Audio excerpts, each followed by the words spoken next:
What's up, guys? You know what night it is. It is Friday night. Cards and baklava. I went back to the baklava. 2 boxes from Ralph's here for about 16 bucks. Drizzled on some honey. So can't wait to dive into that in about an hour's time. But this is going to be another very special live stream because I'm joined by Borys, the Hobby Box, and he is actually in Dallas in his hotel room right now after a long day at the show. And he's going to be talking a lot about how the Dallas show is going so far, as well as how it was the last couple times he was there, and if it's growing or if there's things to help us along the way for the card shows that we go to in the future, whether it's in Dallas or the national or just locally.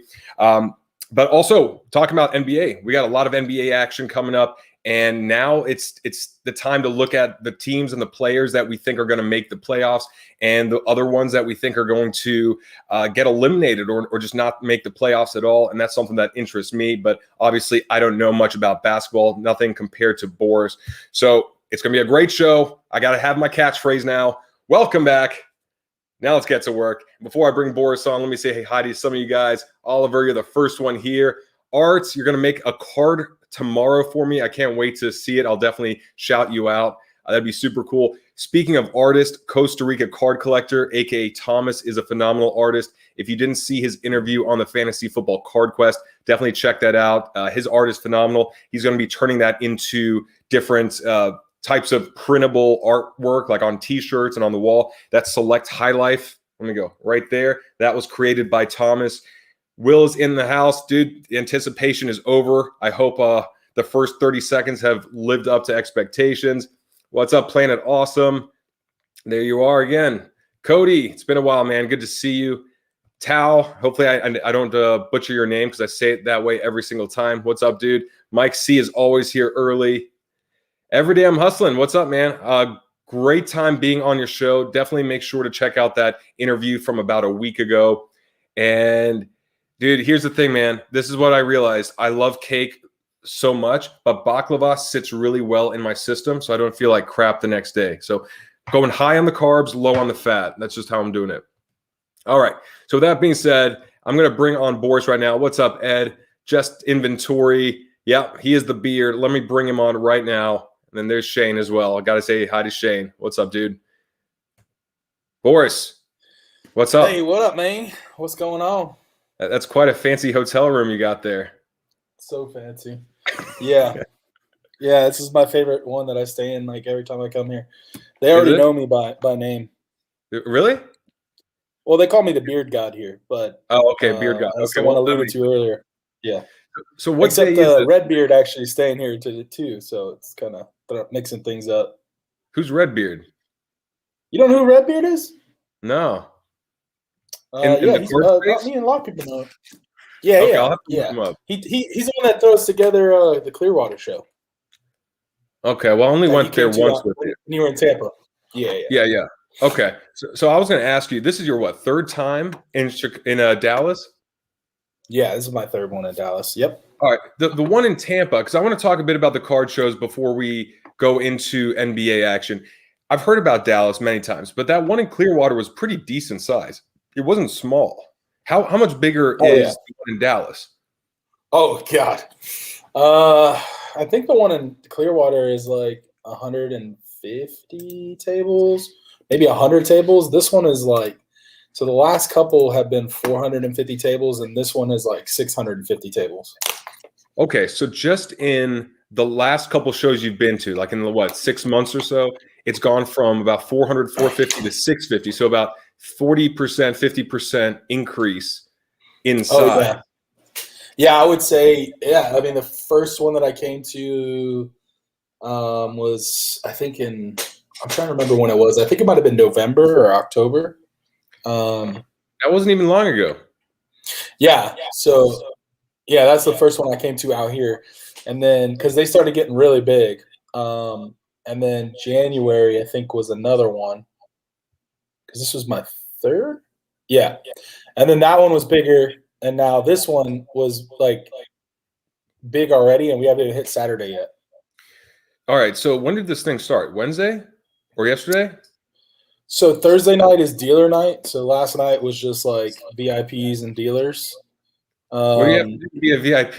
You have a YouTube station? pretty much, right?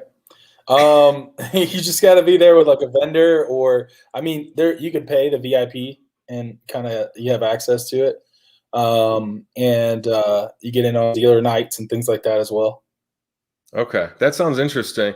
So the one thing I thought of, because I know a couple people here. We got Ray. We got where's the other one, dude? Where you at? My internationals, and I kept thinking to myself, yeah, I mean Costa Rica card collector Thomas, and there's others that are from outside the U.S. and especially in Europe or Australia or these countries that are really far away. And I'm like, man, it sucks to be international in this hobby because it's such a pain in the ass to deal with customs, shipping, and then if you buy a card from the US, you have to go all the way home or you have to have it shipped all the way to your country, and then more than likely you resell it online and it has to be shipped all the way out, and then you're talking about customs and just the time delay and it could get lost. And I was thinking to myself, how cool would it be if you are in Europe or Australia or Asia or Africa or wherever, South America, and you can come to one of these shows every quarter or every half year or even every year and be able to really stock up on cards and do it in person. And because you're investing so much uh, in one show, like if you're investing 30K or 50K, it's worth your while. So, I mean, I just want to get your thoughts on that. If you were international, is there any like thing that would stop you from doing that? Because it just seems like if you have the freedom, it's well worth the $2,000 or whatever, $3,000 if you can stock up all at once and then maybe send all your cards to PWCC even from the US. Yeah, I mean that. Yeah, I would definitely be coming. I mean, for sure. I think people were using ship my cards as well. Is another one that kind of holds on to cards as well. I think, or does it just ship to PWCC for you? I've never used it, I've but never used it either. I've heard it's good for internationals. I just have no idea how it works. yeah, I'm not 100% on that one. I need to check in on that a little bit more, actually. But yeah, I mean, there's tons of opportunity to come, especially even on the Dallas show. But I'm sure you should. I mean, the national's even bigger. So this one's just I'm gonna. I mean, the national coming up this year is just gonna be. It's got to be insane because Dallas is just blowing up every single time. Well, do you know how many tables were set up at the National 2 years ago, roughly? Do you have any idea, like how much bigger that was than Dallas? Just because whatever it was 2 years ago, it's pretty much irrelevant because it's going to be at least three 3x is my opinion of like what it would be compared to 2019 because the hobby seems like it's 3 times or 4 times bigger than then, and you had the 2020 being canceled, so everyone's just been talking about 2021, and I don't know how big it was. I just wanted to see if you knew that, but no matter what, it's going to be 3 times bigger. In which case, if you're international, man, if you can make that flight and you have your cash and you can buy in person, I mean, at least consider it. Yeah, no, I think yeah, the hobby is definitely every time I come, there's new people. I mean, you can tell that there's new people that are just getting into the hobby, and it's yeah. I mean, yeah, it's going to be like 3 times as big. I think for sure. Yeah, I'm going to ask you about what your strategy is at the Dallas show, and the reason is because I still haven't even considered going to the Dallas show. Right, the National is the only one that really is on my radar because I'm very content buying on eBay. But my question is, even in the shows locally in Florida, they were pretty good, and then you have everything online. What would make you go and book a hotel room and book a flight to go to one of these shows? How, like, what's the threshold financially in terms of what you need to invest, or what kind of deals would you have to find for that to be worth your while? But before you answer that, I want to show Carlos this. I got this at the show last week, and this is actually from the dugout, OC dugout. It's a Shaq, gigantic rookie card printed out, and you see the autograph there at the bottom. Real nice. And it's PSA authenticated, which I didn't mention last time. I don't know where it's at, but somewhere on here, yeah, there it is. PSA authenticated. You see right there at the bottom. So this is PSA 9 right here, PSA 10. $300 though, not bad. But anyway, thoughts on like what it would be worth to go to one of these shows, because at this point it's not even on my radar based on where I'm investing financially, and then also just like the other costs involved? Yeah, I mean, it's fairly cheap to fly here. It's not very expensive at all. I was like, I was talking to some of the other guys. I think they, $350 a person for stay for 3 nights, the whole entire time, and the flights. I mean, basically, I mean, the biggest thing is that you're seeing a lot more cards that you probably won't see all the time, like in your hometown. Basically, you might not see these cards. Another thing is you get to deal with people, in person. The cash deals are typically better, so you can do a lot more with cash. There's a lot more freedom that way. It's just kind of connections too, as well. I mean, that's the I guess what you would say how would I put that? That's the benefit, I mean, or that's because you're non-financial benefit. I mean, and in reality, it's a financial benefit as well. I mean, you're meeting these people and you're connecting with them on IG, and so now they've dealt with you before, so they've done dealings with you, and so they trust you, and you can make deals. Like if I see a card on somebody's profile and I met them at Dallas and we talked and chatted up, I feel a lot more comfortable, buying and selling with them. There's a lot of benefits that come with that, and then as far as like the content as well. So on that content spectrum coming out here, and so seeing people, I probably tonight was like, there's probably like 10 people that I ran into that were like, oh yeah, man, love your content and things like that. So it's definitely like a connection thing.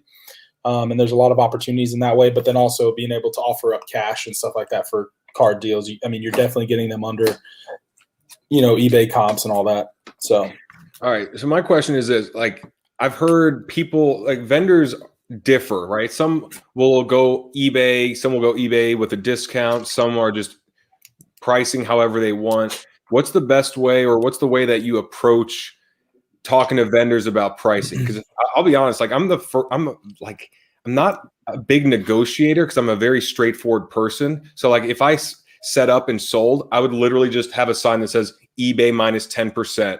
Like if I negotiated with you, it would be a waste because I would just pump up 20% just to go down to that number. And I'd rather just be like, look, this is as fair as it gets. You save money, I save money. This is market value. And I don't know, maybe I'm just like too straightforward like that, where I don't like to do that dance. But tell me a bit about how you approach finding deals. Like if there's a guy that has a card you like or you're just interested in, what's your way of going about it? Well, a lot of times, first of all, I do a lot of the prepping beforehand. And then even when I'm here, like the morning before I go out, I'll check comps and stuff on the things that I'm looking for before I go in. And then I will look at when I come to somebody, I kind of explain to them, it's like, hey, like here's what the last eBay comp did. You're looking at 87, it's like 87% that most majority people are taking off of that. So it's like, you're saving the hassle, you're saving the time.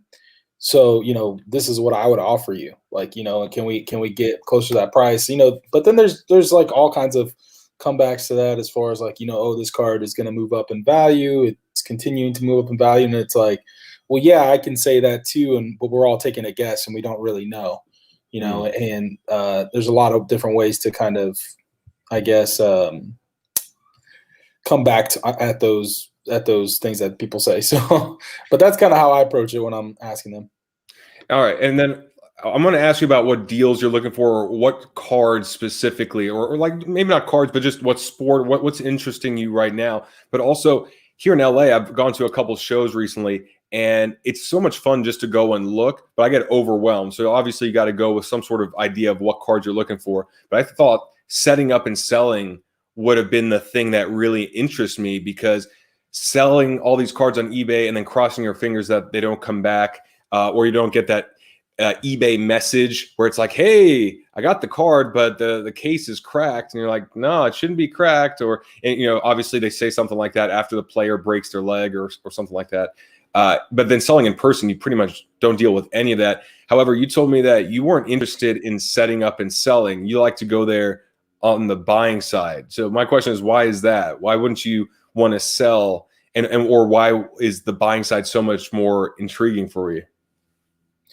I mean, I still sell and trade and things like that when I'm walking around. It's just a little bit easier. I can get around and see everybody's stuff. You know, I mean, I set up at my own at the Clearwater show usually a lot, but it just depends on what I'm trying to do. And a lot of times it's better to be a little more mobile and be able to see what cards are out there and get to them before other people can get to them. Because, you know, in general, most of the time when you're looking for a card, and I would think sometimes that other people are looking for that card too, especially if you're trying to get ahead of a curve and things like that. So some people will be coming in looking for the same thing. But I mean, I'm not opposed to it. I'm not to say that I will never set up in Dallas. I just haven't, because then that's the flight plus the table. You know, I'd probably be more apt to like share a table with somebody. Okay, yeah, I was gonna say. Well, the other tip I got a couple of weeks ago was, if you set up, then make sure you have someone else at your table, because now the level of stress of, yeah, and I mean bathroom and food, and then just talking with someone and looking over this way, and then all of a sudden someone can swoop by if you don't have a case for your cards or whatnot. But I feel like it would just be a lot more enjoyable setting up with someone. So, dude, you never know, man. Maybe I'll make a trip to Dallas and we'll set up together. Who knows? Like, at this pace at which it's growing, I think this is the exciting part, is that when cards go up in price so much, a plane ticket doesn't go up in price that much, right? It's like a couple $100. Right. But when a card goes up to 1,000, 2,000, and now you're talking about deals that 5,000 for this, 4,000, then the hotel room, the ticket, the food, it just becomes smaller and smaller percentage wise. Like when cards are, if a LeBron rookie card is $200 and that's one of the most desirable cards out there, then a $350 flight and a hotel room and all this is actually pretty damn expensive compared to how much you have to sell of good cards. But now it's like, hey, 500 for this, 1,000, 3,000, all of a sudden, just in $5,000 worth of sales, you've saved that 13% and taxes and whatnot, and you've paid for your trip. So I'm really excited about that. Let's move on to NBA, because I know that's a hot sport. And, you know, football's over, baseball's starting up, hockey's going, but basketball, now that we're entering the second half, is there's a lot of unknowns. There's a lot of teams that are underperforming. There are a couple that are overperforming.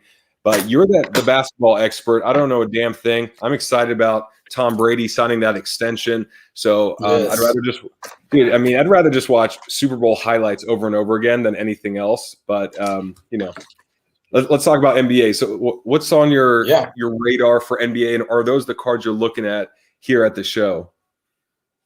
Yeah, I mean, you know, this show. So the only thing I picked up this show is basketball and soccer, really. You know, I've dabbled a few times with baseball, but you know, sometimes baseball, I just don't understand that market enough, I guess. And I always feel like I'm going to lose when I get into baseball. So I've been kind of sticking away from that. But yeah, I mean, I came in with a plan looking for the top teams that I thought were, you know, doing well, you know, that have room, especially in some of these players. And there's lots of plays, but I mean, so far, basically everybody that I've been focusing on is what I've grabbed so far. You want to share any of those players? Yeah, I mean, so one of the, you know. What are you doing over there, by the way, man? You're like slamming your pen on the ground or something? Why, do you hear something? Yeah, you're like smack. Oh, really? Smack. I'm shuffling slabs, man. Oh, okay. I mean, one of the plays, everyone, I mean, they're like, it's heating up big time, so a lot of people are into it right now. But Kevin Durant. So I got these three here at the show. I just think Kevin Durant is me, and pretty much the entire Dallas show is looking for Kevin Durant. I can't get a good angle on this. Yeah. Oh, that's as far perfect. as the lighting. What is that? A 9, a 10? This one's a 9. Oh. So yeah, I got one of those. I got actually 2 9s. I only picked up 9s today on these. So Topps Chrome 9, and then I've got a black border 9 right here, which, So if you know, these tough are tough grade.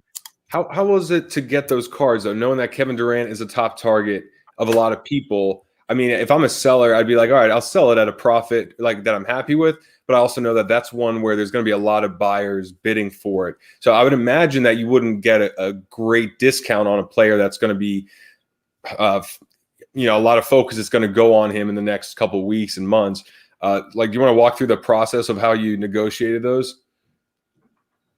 Most of the time I try and buy like in a package deal. And people, like I said, if you're here and you're just looking at comps and stuff, like, so I think like most people were asking around 3,200 for the Durant's PSA 9s, 32 to 34. And so I was kind of around.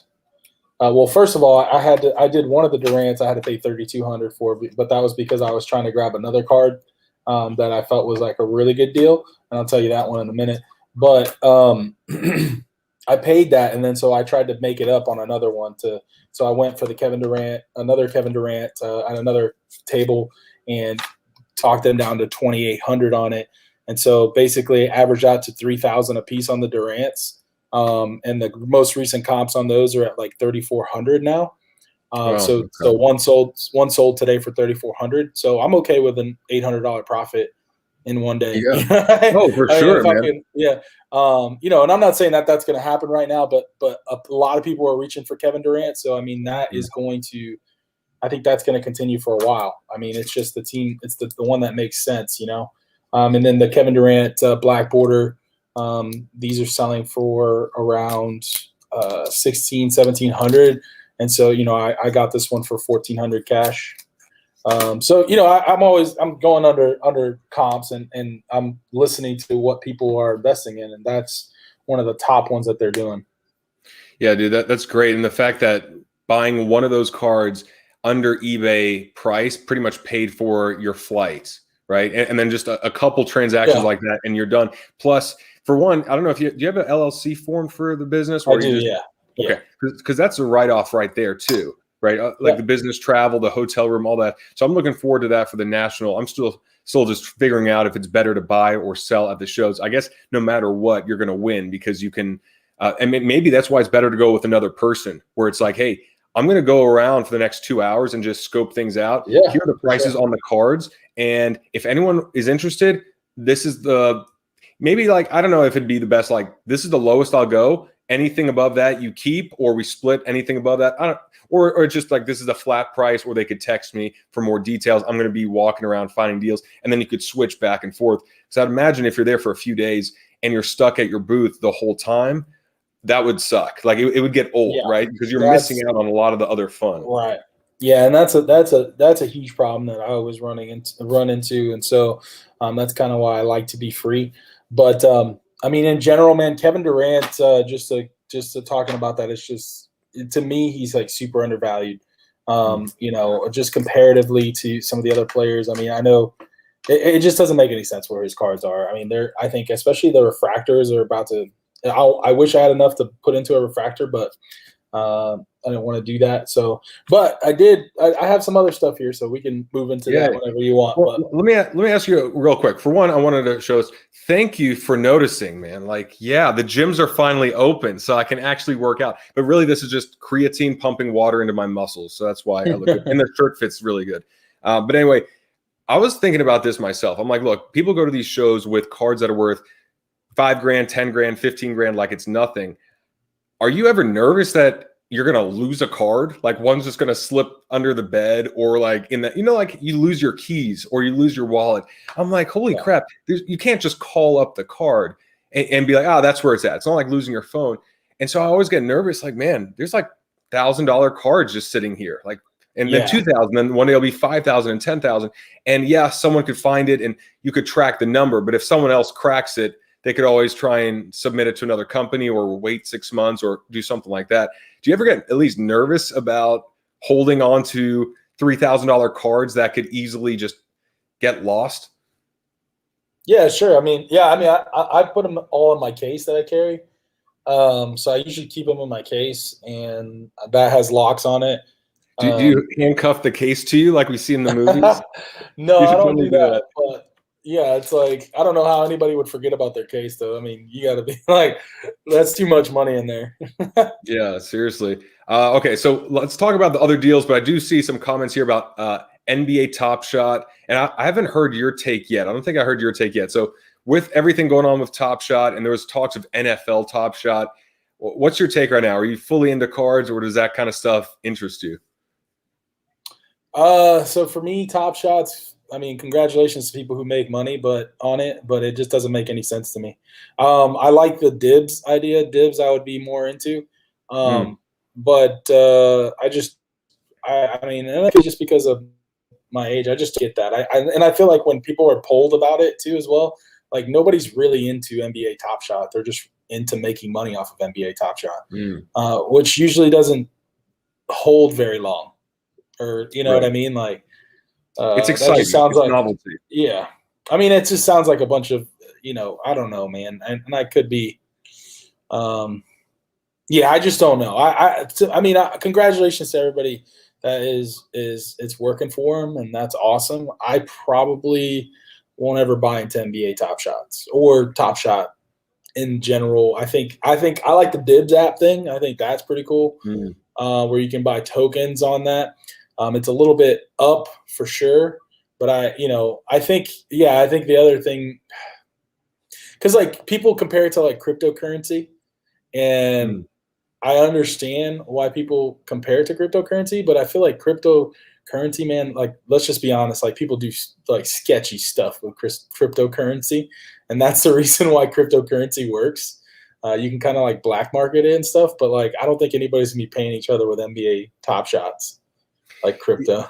Well, it's funny because I heard a Gary Vee podcast today talking about NFTs, and I think, and it's the same pattern we see in sports cards, in cannabis, in whatever the next thing is there's legitimacy in the industry, but at first there's not too many different companies or suppliers, so everyone flocks to that because everyone's excited about this industry, but we don't have an NFL Top Shot or a UFC Top Shot or 100 other Top Shots for people to really choose from. So everyone flocks to that one. And that's when it's like, all right, there's excitement. The money's getting pumped in without a lot of other competitors. But then in 6 months' time or a year's time, there's a lot of other different companies. And then we get to see, all right, well, what is this industry when it's not brand new and when there's a lot of other companies or suppliers out there? Like that's when I'd be excited. It'd be like, all right, 2 years in and we have all this going on. Now, do I want to change my stance on it? And I will say this, at first I was I didn't understand it at all because I'm like, I don't want to pay money for a video clip of some player hitting a 3-pointer. It sounds stupid. At the same time, with the Bucks winning, and now I see Austin's question about NFL's Top Shot, I'm like, hold on a second. Would I like to buy that moment when Tom Brady hit Scotty Miller in the end zone in the first half against the Packers in the NFC Championship game?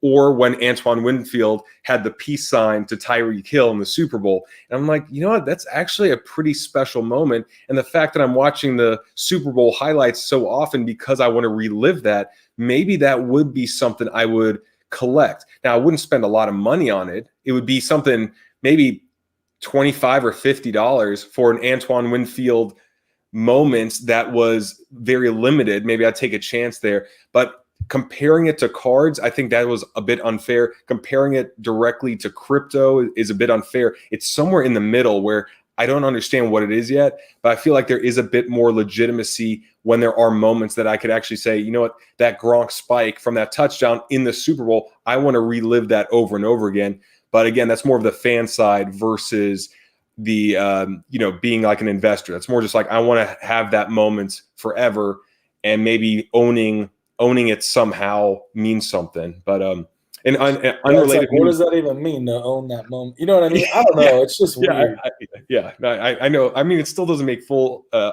sense to me either. But I did see that Rob Gronkowski came out with his own NFT today or yesterday. I think it was like yesterday I posted it. So, dude, who knows, man? Like it's a bit wild right now.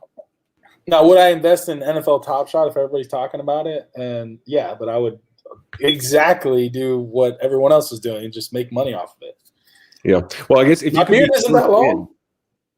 yeah, dude. It's not Dude, that if long. you saw the thumbnail picture I had of you, it was like 2 inches. Yeah, it was crazy. All right. So, what are some of the other pickups you've gotten so far? And then, what is your strategy for tomorrow? I'm sure you've gone around to a lot of different tables, but when you go to the shows like this for multiple days, are you talking to the same person again and again to try and see where the progress is of a deal? Or is it pretty much scrap that? I'm going to move on to different cards or see what's still remaining from my initial list. Like, how does it work when it's multiple days? Yeah, I mean they're moving a lot of product and stuff. So a lot of times you'll come back and you'll see something you didn't see before.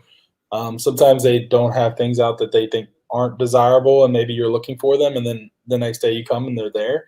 I think there's a lot of deals to be had on Sunday. Like tomorrow will be like a grind day. It's just a lot of negotiating because people are just going to be there trying to buy.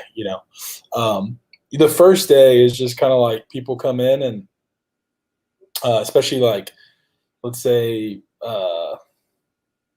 dealer night and the first night, it's just like people who know where the deals, if they see the deals, they're going to be gone like instantly. So that day, it's just like deals are going, and then tomorrow it's going to be more of a grind out kind of type of deal. For me, I'm probably going to be focusing a little bit more on, usually when I come into a show, I'm focusing on like what I'm trying to get, like mostly graded cards. And then tomorrow will actually be the last day that I'm here because I'm not staying Sunday, but I'll probably be looking at ungraded cards and looking for, because now people, and if I see the graded cards that I have been looking for that I haven't found yet, I'll grab those, but I'm going to be looking for cards that I can grade and send in, mostly probably football and things like that. So in that sense, is it go for the high end, super rare? You won't find this in Clearwater. This is the card to chase the first night, and then you almost scale down to just mid-tier cards and then raw cards. Like is the focus more the first day? Okay, go after the bangers, go after the KD refractor or the card that and then just as those deals get sorted out, then you can move down to other deals that are like good deals but not great, or cards that you're somewhat interested in but not the cream of the crop, and then down. Yeah, pretty much. Yep. And That's then how I do it. all right, well that brings up another question. If I want to go to the Dallas show next time and I'm looking to buy, I'm not looking to set up and sell, would you just recommend that I go for the first 2 or 3 days if I can't go to the whole thing, right?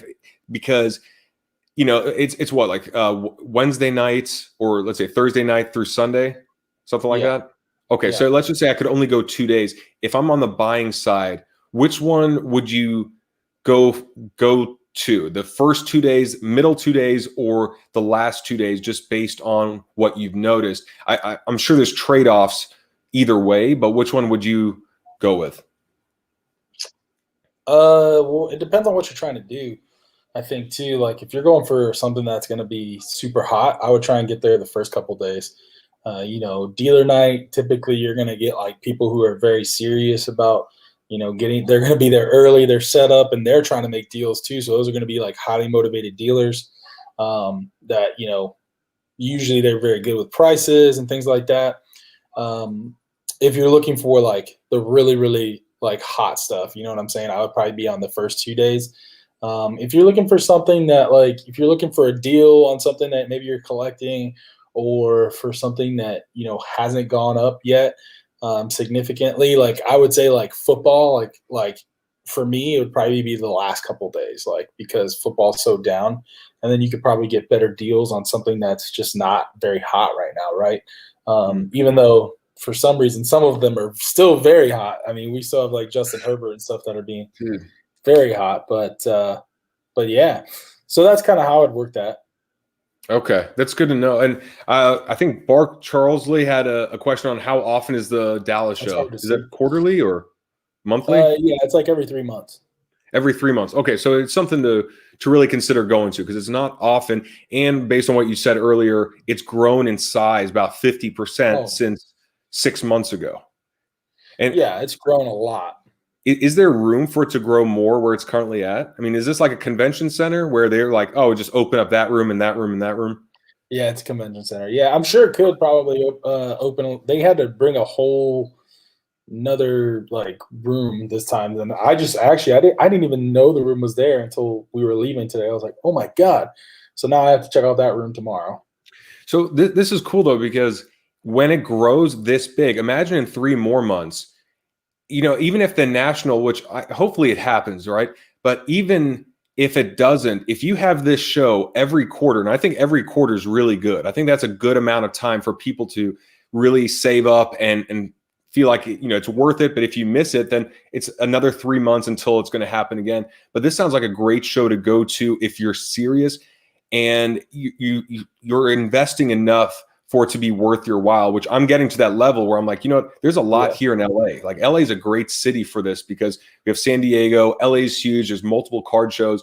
But when the guys in LA like Sasha and Coleman and them leave here to go to Dallas, then obviously it's like, this is an even bigger deal. So, that's where I'm just saying with the national, there's a lot of talks of, well, maybe it won't happen after all and whatever. But if this is booming and it's growing at the pace it is, then this could just be a great show to go to regardless, instead of waiting until July and instead being able to do this right away.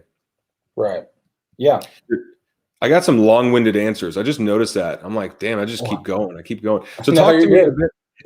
Talk to me about some of the other pickups, and then let's move on to NBA playoffs and who are some other teams or players that you're really high on?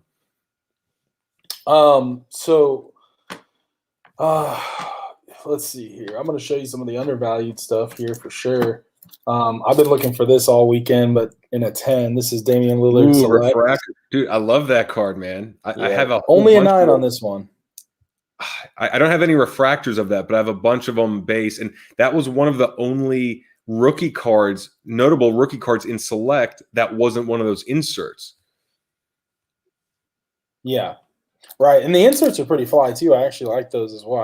I've actually done a couple of those. Yeah, Dame Dollar. I've been looking for his 10s. I actually just got a really good deal on one. But I came to the show looking for more. If he plays, I mean, they're already pretty high up on the West. But if he shows out the way he did last year, these are highly, highly undervalued, especially the PSA 10s. I think the PSA 10s are actually moving up now. I think they might be around like the $4,000 range. So I came looking for them for around $3K now. Yeah, so I went with that. And then the most undervalued player in the NBA, in my opinion, Donovan Mitchell. Nice. So what do you got? An Optic 10? I've got and Prism Silver? Yeah, Optic PS. No, I'll show you the other one. The other one's big card. This one's an Optic PSA 10. Picked that up for $8, I think. And then this one is a Prism Blue. So this is numbered to 199. All right. So let me ask you on those cards. With the playoffs coming up, you buy those for whatever amount, and Damian Lillard as well. When is your plan to sell? Is it like a pretty much here's the fixed number, here's a percentage I'm happy with, or are there players out there that you've invested in that you believe, no, they're going to make it to the second round, the third round, they're going to make it to the finals, and this is the date I'm going to sell for? Or is it just like, here's my number, and whatever happens, happens, but I'm good just offloading right then and there? Yeah, I mean, everything is always for sale. So it just depends on like, what I'm going to get for it. I think for guys, so I know that the Jazz are good enough to get into the second round for sure. But if I get the numbers that I want, I'll sell them before the playoffs. You know what I mean? Like, I'm not because as soon as we start narrowing down who is going to be in the playoffs, that's when people are going to start flocking to get this stuff, and by that time it's kind of late. So a lot of times people want to buy like based off of like how they're playing in the playoffs. In my opinion, that's the time to sell. Yeah, that's the time to sell, in my opinion. So yeah, I mean, with someone like, I mean, you saw the numbers that Donovan Mitchell put up last year in one of those games. Like, so if he turns up the heat like that and during game time, because it looks like he probably will, that's what kind of player he is. then man, that card's gonna crush, you know. And Damian Lillard shooting half court threes, you know, and like just crushing it the way they did this past year. You know, I could see that in the first round of the playoffs and just having a really big game, and then I'm gonna shoot that thing off, you know, like a rocket. You know, I remember last playoffs, I was investing in Lillard before, and I wasn't even following basketball too much. I was just like, what guys do I like? And I was looking at the stat sheet, and I was looking at those number 7 to 15 guys, the ones that don't get a lot of the attention, but they're right outside of that range. And Damian Lillard was one of those players that was like, you know what, you're a great player. You just need another all-star. You just need something. And I remember just looking at the stat line and being like, you know, I really like this guy for the value based on how low he is compared to these others. And then he went on that 3-game tear to get the Trailblazers into the playoffs where I think it was like 63, 52, 50. And that's when I realized, and I sold it off. And I was like, that's when you're supposed to sell it off. Yeah. Well, I was hoping to have a 4th game because I had a couple more listings that I took my time to put up. And unfortunately, I think he twisted his ankle or just didn't have a good 4th game. And, you know, dropped right then. But that's when I realized that streaky players are some of the best, because streaky players that always have a 3-game period where they just go off, or they always hit that 1-game winner when it matters or something like that. That's the kind of player I want to buy when they're not doing that, when they're in that slump phase or they haven't had that streak in a long time. So I started thinking like, you know what, man, Damian Lillard, his prices popped off at that period and then it tanked, and then off season, it's like zero hype around him or the Blazers, but now they're playing quite well and, you know, better than I think a lot of people expected. But it was one of those things where I was like, you know what, I don't want to invest in the players that are in the limelight, just because a lot of times the prices follow. But those guys that are right outside the limelight, sometimes they're just highly undervalued. In terms of, this was a great question. I wanted to bring it up as well. Hold on a second. Let me find it. But it was about how much do you reinvest in your hobby or business, or is it a percentage that you reinvest? What's your thought process? Because I know you're doing this mostly full time, right? Like you work at the church still, or you have other income? I've got multiple lines of income. So, it just depends really on, you know, where I'm at as far as like, I probably started, I think I started with like 7K. And so I've paid that back like several times. And then I just like buy again. So I had like a 7K budget, bought a bunch of cards, sold those back off, and then I just have stuff that's like constantly coming in. So basically I started with like 7K. And then I also have things that I do with other people, like partners and things like that. So I buy with other people as well. So yeah, I don't know if that answers the question. Well, in terms of reinvesting, is there any sort of plan you have? Because I mean, I'll answer this myself after you, but going at this full time or attacking this full time, my thought process is it's pretty much reinvest everything, whether it's back in the station or it is in cards, but it is like go all in, because I do have some other streams. I do have other investments, but I'm used to living humbly, and everything I look at that costs money, that's not going to bring me back a return, I pretty much minimize unless it's very important to me. But I've been in that mode for a while. So I'm like, even this right here, the baklava, the mountain of baklava, if this was at a nice Greek restaurant, this would probably be like $35, but it's from the crappy grocery store, so it's 16. But if I put on a bunch of honey, it's going to taste just as good. But that difference of $20 or $19 can be rolled over into a football rookie card off season that will grow to $40, and that 40 will hopefully grow to 80, and that 80 hopefully to 160 or 200, and so on and so forth. Are you frozen, or are you just thinking real hard? Is that me? Am I freezing? Am I frozen? Yeah. I can't tell. Like, so like it looks like you're frozen, but it's probably me. Dude, I don't know at this point, but either way, in terms of reinvesting, is there any other thoughts you have in terms of, are you looking to? No, I put it all back in. Okay. So yeah, I'm the same way. Here's the thing. It is fun reinvesting. Like, to me, it is fun when I make that profit, and now the enjoyment I get of, now let me do some research and take this to something else. That's more fun to me than actually buying stuff for myself that I'm just going to use, and then it's it's gone, because now that's stopping me from the game of, ooh, what research can I do and what other card can I buy and hopefully have this profit grow again. Because like the game of it is so much fun that I wouldn't want to throw my money elsewhere. Yeah, I mean, and that's the thing is like if you're buying, trading, flipping, you know what I mean? Like you're just that's the thing that that's the thing that people don't understand, and that, you know, I try so hard to explain this over and over again to people. It's like this entire market is cyclical. You just have to go with what is, you know, you have to get to where people are about to go faster, and then you sell, and then you get to the next place where people are about to go faster, and then you sell. It's like, you know, it's like it gets really old, like hearing, like, not you're saying this, but it gets old hearing like, oh yeah, this card is never going to go back. Yes, it is. It's going to go back down. It's going to 100% go back down. You know, and tell people is like, why would you sell LeBron Topps Chrome? Well, I'll tell you a couple of reasons why I would sell it.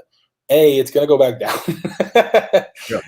You know, B, there's 2,000 plus in those what do you call it, as far as how many pop report, right? So the fact that it was like 40K, it's like, yes, of course I would sell it at 40K. I would have sold it, and I would have bought 2 this summer when they're going to be 25,000. Yeah. Well, you know, if you look at the charts of a lot of these, they go down. They just don't go down to the prior low. They just go down to a new floor, and then they'll go up to a new high with money entering and people entering. It's just kind of like you think of a inverse lightning bolt. It's just like up and then dip down a bit and then up and then dip down. So it's buying the dip, like people say. And dude, if you looked at vintage, man, I'm looking at those 80s and 90s Jordan Fleer cards, the second year cards. They went through the roof, and now they are tanking. And it's great because now I look at it like, okay, good. The lesson I learned was vintage. There doesn't have to be a documentary. There doesn't have to be something special, because when people notice that all-star or all-time greats and Hall of Famers, their cards are selling for less or a very similar price than guys that are rookies and second year guys that we hope are decent, enough people will notice that and start pouring money into the Hall of Famers. And just that disparity between ultra modern and vintage, if that becomes out of reach or just unreasonable, then people will go the other way. So now I'll be looking at vintage cards in the next couple of weeks and months to see how low those will go, just knowing that if people flock to NBA playoffs and NFL and all this, and it just gets out of hand, then enough people at least will say, you know, that's stupid. I can get a second-year Jordan card for the same amount as a second-year Luka. That doesn't make any sense. And then they'll do the same there. So that was something I learned as well. It's like everything has its 15 minutes of fame. And I think that's the beauty of it, because if everything kept going up, there wouldn't really be an opportunity. It would just be, all right, buy now and hope that it keeps going up, and then you sell. But when there's so much fluctuation and there's injuries and there's sports and there's all this, that's when, if you do the research, there's a lot of opportunity, as long as you have those principles to go off of and that mindset that nothing lasts forever. It'll go up, it'll come down, something else will steal the spotlight, and that's it. Yeah, and that's the thing is, if you're sitting there trying to hit home runs all day, you're going to strike out a lot. And that's the problem with, you know, that people get frustrated and they get burnt because they're not doing it the right way. And, you know, I think I think I saw it in one of the comments here. I just flipped over for a minute. But yeah, somebody has to get stuck holding the bag, I guess. And that's kind of, at the end of the day, that's how it works. You know, with it, when it comes to basketball, like, it's just, all you have to do is look at history, because history just continues to repeat itself over and over again. And history shows us that, No, I was just going to say, man, that's why I look at the charts, man. The charts, the sales charts show history. That's all it is. They show you what's going to happen. Yeah, and it's great because you're like, oh my God, that's the point where that game-winning shot was hit. That's the point where the hype had ended, and you see the patterns, and then you're like, oh my God, I could predict the future, not because I'm smart, but because I'm just staring at the last year. But go on. Right. Well, yeah, and you look at LeBron last year. Everybody's like, oh my gosh, if he wins championship, this card is to the moon. And what happened right after the championship? His cards dipped down to like $9,000 or $10,000. They rode right around there for a while. They went up to like 12. It was in between $10,000 and $13,000 until like December. And then in December, they flew off to like, 30. It went up like 20, and then it went up to 30, and then it went up to 40, and now here we are again. I think they're back down at like 30 or something like that. And to me, those cards are probably going to end up around $25,000 in the summertime. And so that kind of sucks for somebody who, spent that $45K. Well, I want to get your take on this, because my theory is back in October, November, yeah, the NBA was over and football was going on, and there was no baseball talks and there's no hockey really. And it was just like flat, right? The bubble had burst. The playoffs were finally over. It was kind of like a lot of built up anticipation from months of talking about the bubble, and it finally happened. It went through. But also October, November, there were no stimulus checks, and everyone that had money was probably saving up for the holidays, because usually October is a pretty low month period, because everyone knows that they've got to spend a lot of money on friends and family come Black Friday onwards. So I was like, man, everything's on sale then. But now I'm looking at it like, well, we got money like flowing, just being printed like crazy. You have the PPP loans for self-employed. You have stimulus checks that just keep rolling out, it appears. And my thought process is there a part outside of sports going on, outside of the NBA action, that's actually inflating the prices just based on the tax returns and all these things that would dry up in, let's say, a month and a half time? Like, let's say May, right? May comes and we're behind a lot of this. Would that be a time to buy based on all this other stuff? I don't know the answer. I'm just trying to piece together how much of the market is tax return and PPP loan and stimulus and all this printed money that is just temporary, but in 2 months' time, we'll be in a similar spot as we were in November of last year. Yeah. I just think there's too many people involved, and you got to think about this. And I know people don't want to like take a dive into this, but cards is a very, very easy way for you to do a lot of under the radar things. I'm not saying that I do this, but what I'm saying is it's very unregulated. And you better believe that people are doing some shady stuff in the card industry, and they have found a place where they can do a lot of that right now, because of the fact that these cards boom so hard. There's a lot of interesting. What? How did I do that was that? your internet glitch. You got to upgrade to that like $10 a day Wi-Fi at the hotel room. I'm on the Dustin plan right now. You're on the personal finance dad plan right there. Yeah. But yeah, I mean, that's gonna make the market to continue to go, I think, because you can do. I mean, there's a lot of that money floating around in here. But I think the big thing, I think someone, the thing that people try and do is, if you're making a profit, that's when you move the card. If you continue to do that, then you'll be fine.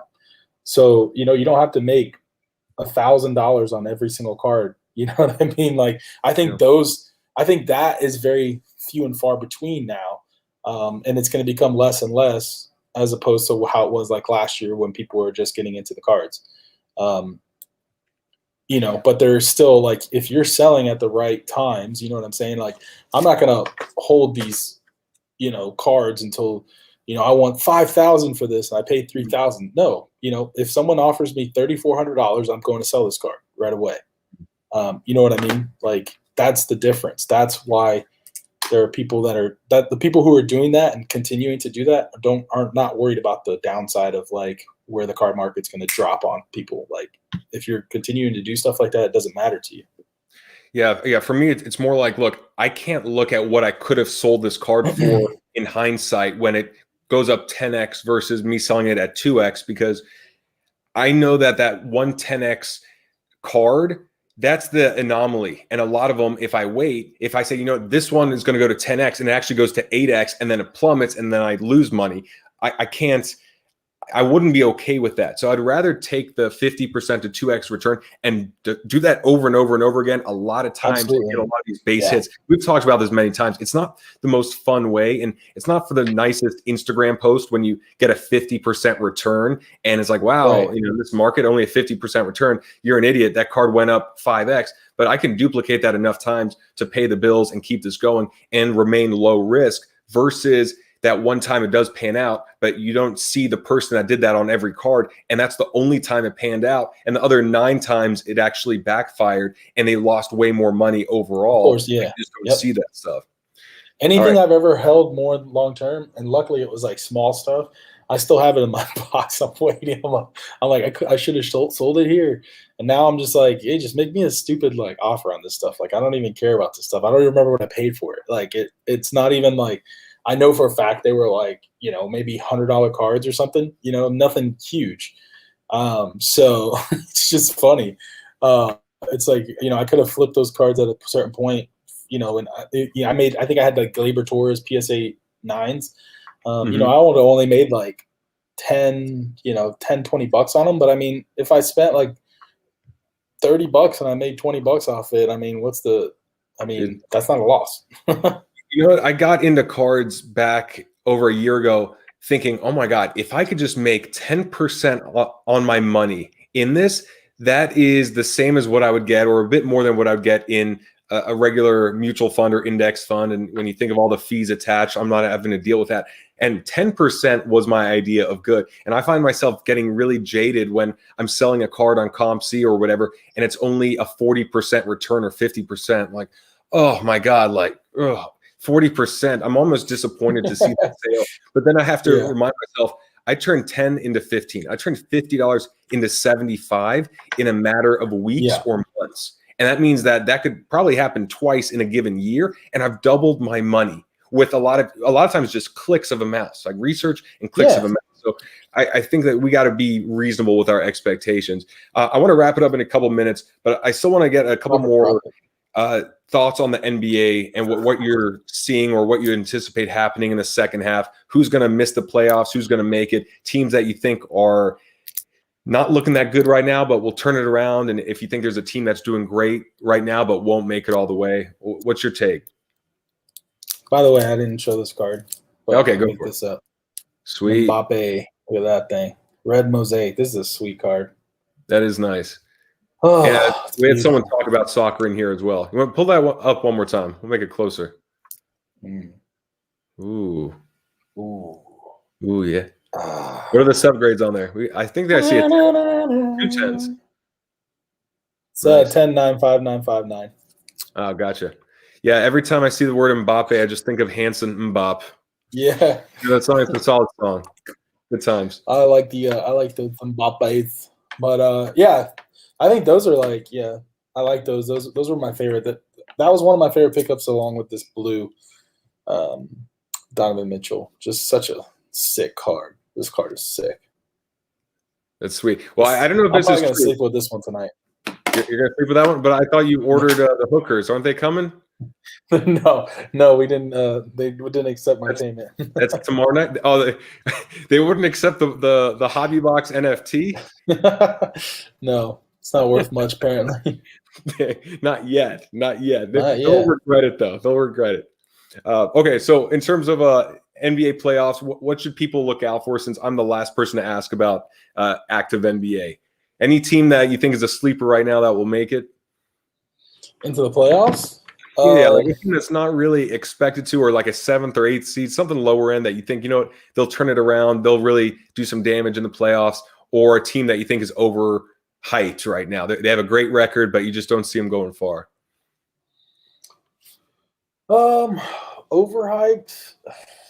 I see like I've been talking about the Mavericks getting back in. I think the Mavericks are going to get back in, even though it's just basically Luka Doncic. I think they're already kind of turning it around, but I see them being there. I don't know how far they're going to go, but I think they'll make it in. I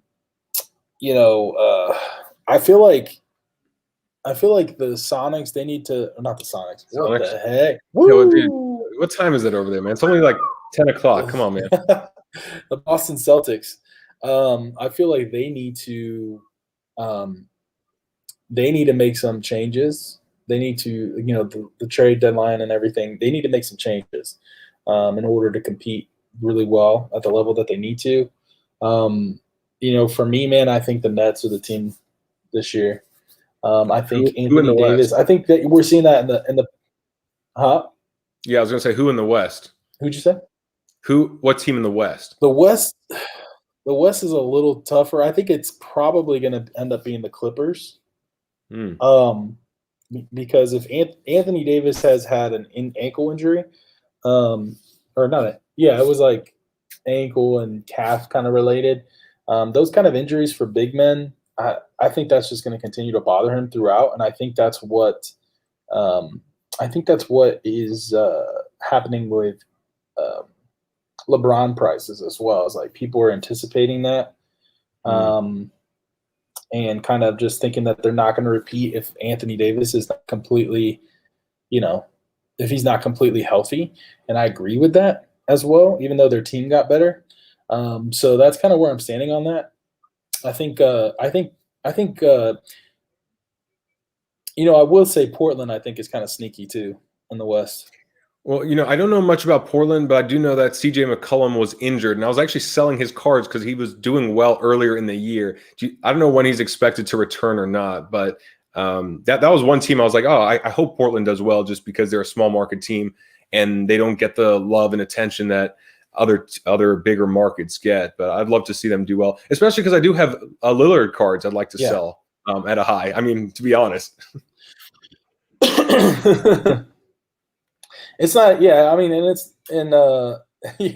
I think they are sneaky in that route. Me personally, I only have the one Lillard card. I don't ever think about, in my opinion, I don't ever to make my guesses about who's going to win the championships. I never make my guesses about investments that I've made. I mean, I think my investments kind of follow what I think is going to happen. But when I'm investing, it's not about them actually winning.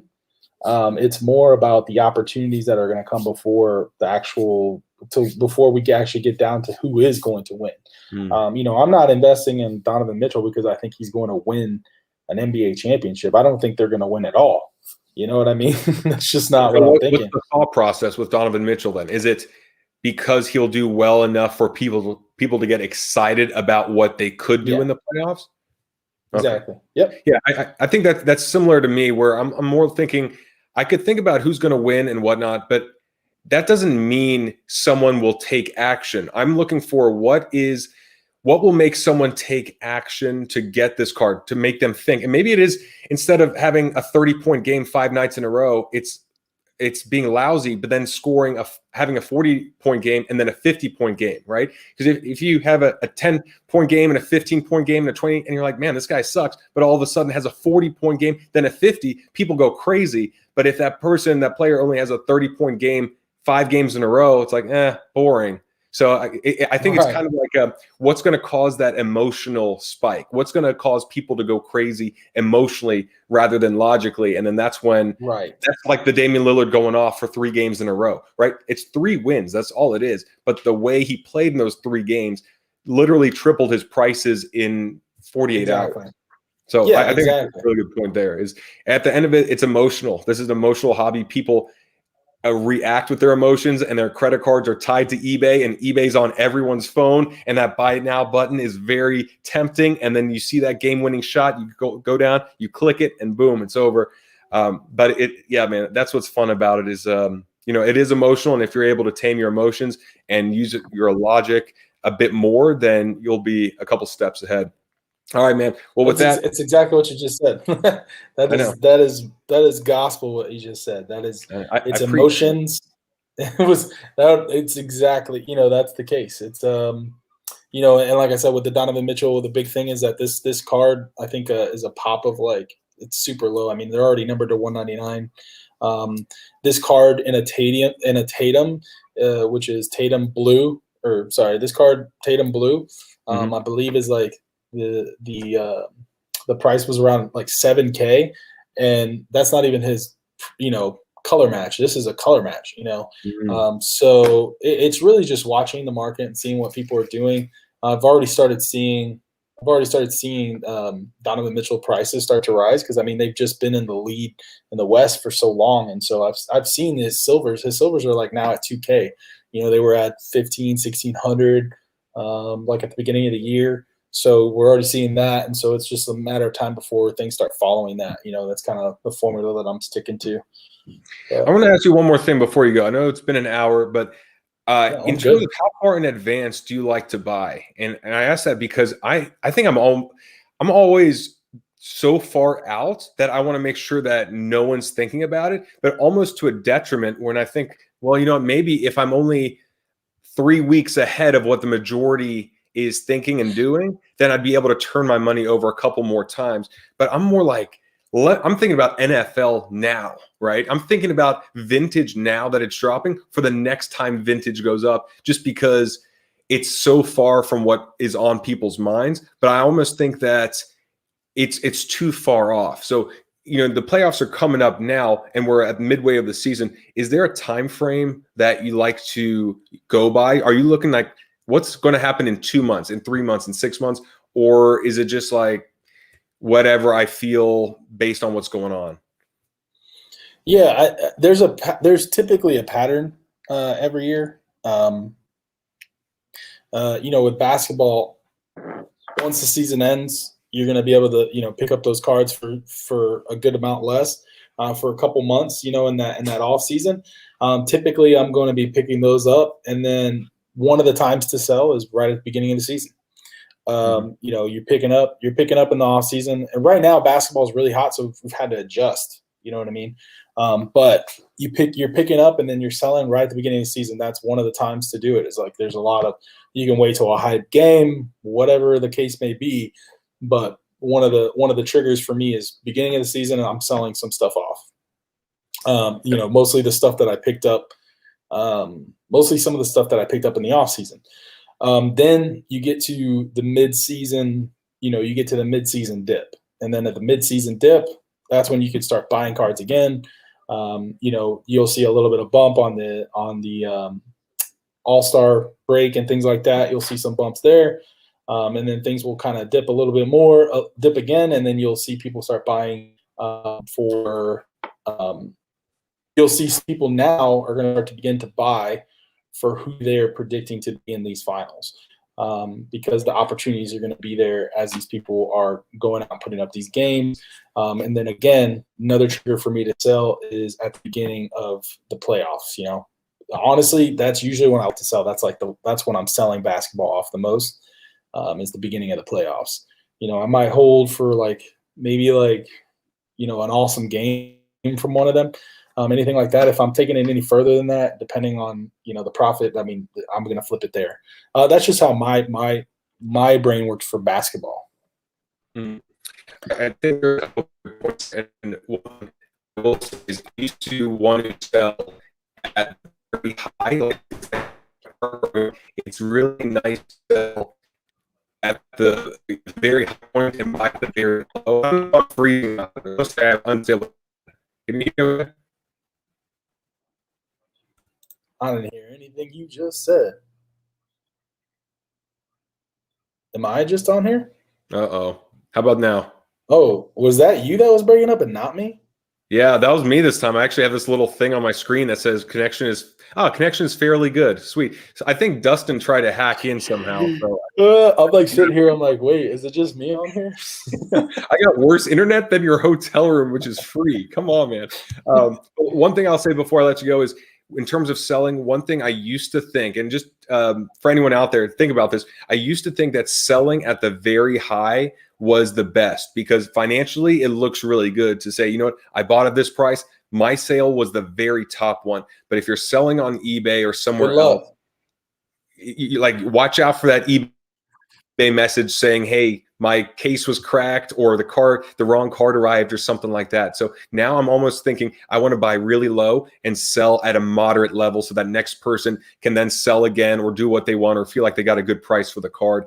And I feel like that's helped me avoid a lot of returns versus going for the absolute most, but then risking that that big return that would just wipe out all profits.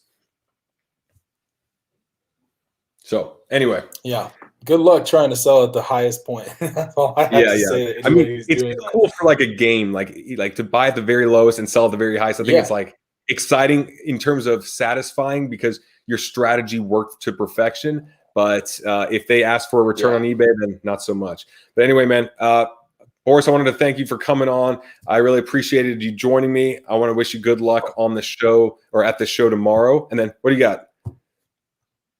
Can I just plug one thing and you won't hate plug me? Guys, I have the best YouTube show out there between all of us.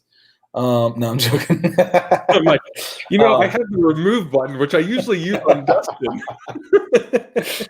I was gonna say, so I'm gonna start doing here in the next couple weeks. I'm not sure what, but if people want to get on Instagram, I'm gonna be starting to do weekly, basically like weekly giveaway breaks. And so it's going to consist kind of like, I'm thinking doing like optic hanger boxes, I think is what I'm going to start with, like football. Nice. And basically it's just going to be every week of like, whoever's on the channels and things like that, and kind of ripping them open live. And then at the end, we see who the winner is and who takes home the prize. I think it's going to be fun. A lot of fun. So very cool. You guys want to be part of that? Is that on the Hobby Boxes station? Is it on your Instagram? What's the best place to learn more about Instagram. That? Yeah. Okay. And that is what, at the Hobby Box? Yeah, at the that one's _ Hobby Box because I couldn't get that one, but yeah, you'd be surprised. I don't even think the Hobby Box. I think that's like it's like some kind of like crafting thing. Dude, can't you just buy them out? Seriously? But okay. So what is it? At the I don't know how you can do it on IG. What is it real quick? At the _ Hobby Box. At the. All right. So this is the state. This is it right here. That, yeah? Yeah. Yep. Okay. So connect with Borys there for these weekly breaks that he's going to be doing in the next couple of weeks. Might as well sign up for it. Have a good time with him. Borys, thanks so much for joining us, and good luck at the show tomorrow. I can't wait to see your video on everything you've picked up and how the show was. Yep. Appreciate you having me, Brad. Thanks, guys. You got it. I'm going to enjoy my my baklava now. See you guys. Have a good night. Man.